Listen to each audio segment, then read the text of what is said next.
Yeah, let me just tell you about what is happening inside the Capitol building right now. Donald Trump is essentially signing the papers that will officialize his position as the 45th President of the United States. These should certainly not be executive orders. Maybe he can break with tradition and do this, but doesn't tend to be the case. That is something that he'll do once he arrives at the White House, and it is something that I think symbolically Donald Trump would want to do at the Resolute desk in the Oval Office once he gets acquainted with it.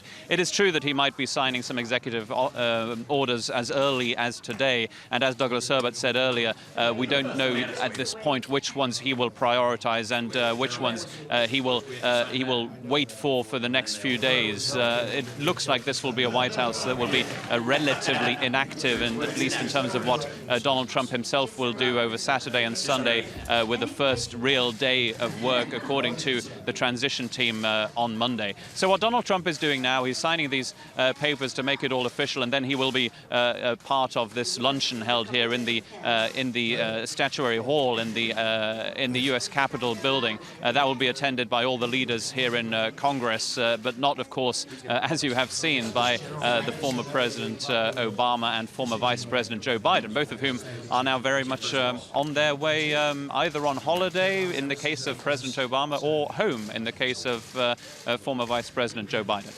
All right, and yeah, again, clear us up this business of Monday to Friday versus working on the weekend.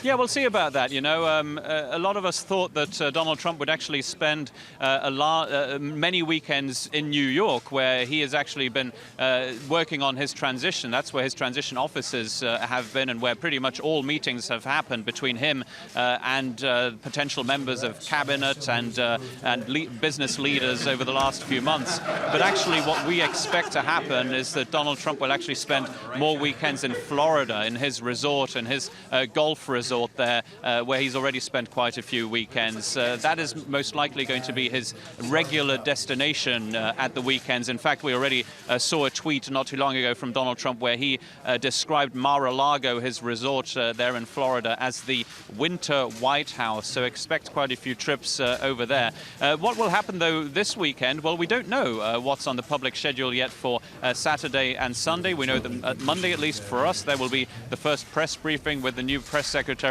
Sean Spicer. But of course, this is a president who likes to take to Twitter, as we have already seen. So there might be some announcements from him very soon indeed.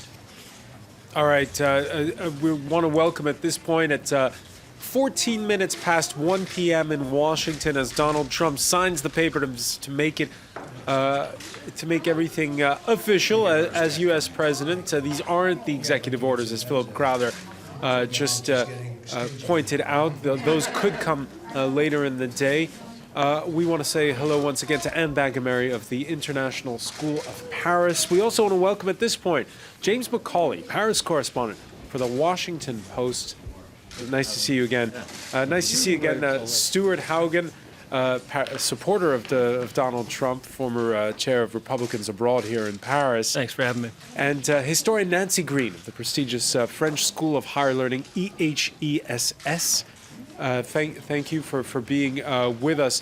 Perhaps at this point we could hear to Donald Trump speaking earlier in the day when he was on the podium after his swearing in as the 45th President of the United States. How about we'll do Nancy first?